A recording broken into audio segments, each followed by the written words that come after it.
Economia no contexto certo. Boa noite, Brasil e ouvintes da Jovem Pan, bem-vindos a mais um Sexto! O resumo da semana econômica no contexto certo. E depois que semana passada a gente teve a confirmação de que realmente é o agro que carrega o Brasil nas costas e de que a inflação está em níveis civilizados e pode permitir o início do corte de juros em agosto, essa semana trouxe ainda mais notícias boas que impulsionaram a nossa bolsa pela 8ª semana seguida, vai, Torinho! Esse mês entraram 6 bilhões de reais na bolsa, só até agora estamos na metade. E o nosso maior cliente, a China, foi um dos grandes responsáveis ao começar a executar um grande pacote de estímulos para a sua economia, que ainda não acabou. Semana que vem tem mais, vão cortar mais juros por lá. O Ibovespa B3 terminou a semana com 1,5% de alta, levemente abaixo dos 119 mil pontos. Foi a 8ª semana seguida de alta, como eu disse, e o dólar caiu no mundo inteiro. Aqui caiu mais 1% e terminou a semana um pouquinho acima dos 4,80. Vamos começar com as boas notícias? Primeira, S&P mostra confiança no Brasil e melhora a nossa perspectiva. Essa excelente notícia pegou todo mundo de surpresa agradável. Na quarta-feira, a S&P, uma das 3 principais agências de classificação de risco do mundo, elevou a perspectiva da dívida brasileira de estável para positiva. Isso quer dizer que, eventualmente, a agência pode subir a nota do Brasil, que hoje ainda não passa de ano. A gente está 3 degraus abaixo do chamado grau de investimento, selo de bom pagador, garantia que a gente não é caloteiro, o que atrairia ainda mais dinheiro para o Brasil. Mas só a sinalização de que a nota pode subir já fez entrar bastante dinheiro por aqui. A S&P disse que as razões para melhorar a expectativa com o Brasil foram o crescimento contínuo do nosso PIB, apoiado pela perda do fôlego da inflação, somado com o arcabouço fiscal que foi apresentado.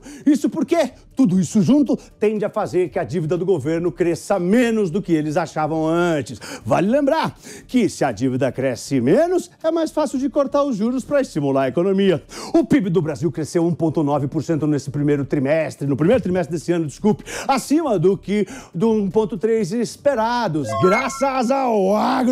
Ou melhor, pela forte demanda por soja, milho, trigo, café, boi, frango, etc. A gente está exportando demais. O forte aumento das exportações criou um superávit enorme, superávit comercial no começo desse ano e fez todo mundo sair correndo para rever para cima as suas projeções de crescimento da nossa economia. Já tem gente falando que o Brasilzão vai crescer 3% esse ano. Historicamente, é a S&P a primeira sempre a anunciar alterações positivas ou negativas nas notas. Tanto é que depois da S&P, a Moody's saiu correndo, emitiu um comentário elogiando a postura firme do nosso Banco Central. A Moody's disse que foi graças à mão firme do Banco Central que o processo de desinflação foi vitorioso no Brasil. Vai, Torinho! Segundo, mais notícias boas pro Brasil! Vai, Torinho! Os dados divulgados hoje reforçam a onda de otimismo com a economia brasileira. O IBCBR, que é tipo uma prévia do nosso PIB, veio bem mais forte do que se achava e mostrou uma economia brasileira que cresceu 0,5% em abril, mais do que o dobro do 0,20% que eles esperavam, e é o maior crescimento mensal desde 2013. Vai, Torinho! O IGP-10 também trouxe a maior deflação da história. Segundo a FGV, o índice geral de preços, o IGP-10, né, caiu 2,20% em junho. Foi a terceira queda mensal seguida. Os preços caíram mais de 4% esse ano. Em 12 meses já caem 6,30%. A queda da inflação basicamente repercute o recuo dos preços do atacado, como óleo diesel, milho e bovinos. Terceiro ponto, a China corta juros. O Banco Central da China cortou 2 taxas de empréstimos por lá para estimular a economia, a de curto e de médio prazo. A demanda doméstica também está sendo estimulada com isso, que está meio capenga a demanda lá, né? Desde a reabertura do Covid, do pós-Covid. A produção industrial da China está crescendo menos do que esperado, as vendas do varejo também. Estava na capa do Wall Street Journal hoje que um pacote mais amplo de estímulos deve ser anunciado já na semana que vem para investir bilhões de dólares em infraestrutura na China. Tá vindo aí. Tanto é que do minério de ferro ao cobre subiram essa semana. Vai, Torinho! Fed faz alerta. Investidores não estão nem aí. Para surpresa geral, o Banco Central americano sinalizou mais 2 altas de juros esse ano, apesar de ter mantido os juros inalterados na reunião dessa quarta-feira, como era amplamente esperado. O que ninguém esperava é que ele fosse falar que ia subir os juros mais 2 vezes.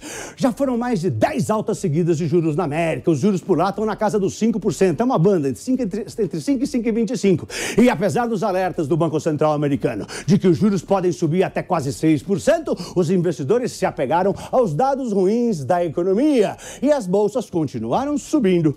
O pacote de estímulos da China também ajudou muito, é claro. As empresas de inteligência artificial também dispararam por lá. Mas as notícias ruins da economia, que eles se apegaram, porque aí o Banco Central não vai conseguir subir os juros, por exemplo, foi o pedido de seguro-desemprego, que bateu 262 mil pessoas, acima das 245 mil que eram esperadas. A produção industrial de lá dos Estados Unidos também caiu em maio, quando o pessoal achava que ia aumentar. Na China, né, nem está encolhendo e eles já estão cortando juros. Imagina os Estados Unidos que está encolhendo. Bom, isso fez com que os investidores não acreditassem que o presidente do Banco Central, o Mr. Jerome Powell, vá subir os juros 2 vezes. Aliás, ninguém consegue acreditar nesses caras, ninguém acredita nessas altas. E isso animou as bolsas. O Mr. Jerome Powell, esse cara, ele só fala besteira, só fala abobrinha, sem parar. É uma metralhadora de falar loucuras. Não dá para acreditar em nada do que o presidente do Banco Central dos Estados Unidos fala. Para vocês terem uma ideia, quando o Brasil estava subindo juros, ele falava que a gente estava louco, que não existia inflação, né? Mas com a pressão popular nos Estados Unidos, mostrando os preços subindo, falava, mas estava 3, agora está 6, como que não tem inflação? Ele, né, foi passando o tempo, ele admitiu que tinha uma inflação, mas garantiu que era passageira. Ele garantiu, é transitória, não se preocupe, essa inflação vai embora. Depois que a inflação nos Estados Unidos bateu a máxima dos últimos 40 anos no ano passado, ele deu uma de louco e veio nos comunicar que os Estados Unidos estavam com inflação e que ele precisava subir os juros. Vá! Quinto ponto, Banco Central da Europa também faz alerta e também é ignorado. A presidente do Banco Central Europeu, a senhora Christine Lagarde, que é chiquíssima, aliás, ela consegue ser mais perdida que o presidente do Banco Central dos Estados Unidos. Ela foi a última presidente do Banco Central do mundo a perceber a inflação e começar a subir os juros. Às vezes eu até desconfio que não é possível que eles sejam tão inocentes e não vejam os preços subirem, mas eu não posso falar, esquece isso aí. Na Europa, a reunião do Banco Central foi quinta-feira. Ontem. Lá, os juros subiram mais 0,25% para 3,5%, que é o maior nível dos últimos 20 anos. O Banco Central Europeu que indicou que eles devem continuar a subir os juros para conseguir trazer a inflação para a meta, que é 2%. O tom mais duro do que o esperado também estava fora do script, mas as bolsas não deram nem pelota, continuaram subindo. A bolsa da Alemanha, por exemplo, o DAX, que é o índice alemão, bateu o touro de ouro, máxima histórica hoje, sexta-feira. É o nível recorde. Nunca a bolsa da Alemanha teve tão alta. E olha que eles estão em recessão técnica, que são 2 trimestres com o PIB encolhendo. Imagina se não tivessem. Sexto ponto. Americanas admite fraude. Eu nem desconfiava. Eles descobriram que as tais inconsistências contábeis que foram encontradas no balanço foram por causa de uma fraude que durou anos. O pessoal roubando um tempão e resultou num buraco de 25 bilhões de reais. A culpa, de acordo com o estudo lá, teria sido da diretoria anterior. Ou seja, a culpa é do defunto. Todo mundo que tá lá não sabia de nada. São todos inocentes. De acordo com o relatório, 30 pessoas teriam sido beneficiadas pela fraude. Eles aumentavam os resultados da varejista para receber maiores bônus. A notícia animou os investidores, já que agora ficou mais fácil para a empresa sair da condição de recuperação judicial e pagar quem tá devendo. Se gritar, pega ladrão. E para ser semana que vem tem decisão de juros aqui no Brasil na quarta-feira. Segunda-feira é feriado nos Estados Unidos, quinta e sexta é feriado na China. Na Inglaterra também tem decisão de juros. Gente, e se vocês quiserem entender mais sobre as forças que movem os mercados, invista em conhecimento. Acesse o site da newcursos.com.br e compre o combo do meu curso Touro de Ouro 1 e 2 com um super desconto usando o voucher Sextouro. Dá para dividir também em 12 vezes sem juros. São mais de 12 horas de conteúdo, mais de 50 aulas. niucursos.com.br.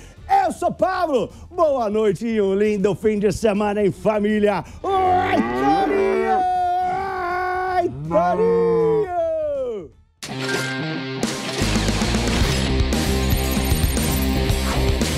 Economia no contexto certo. Certo!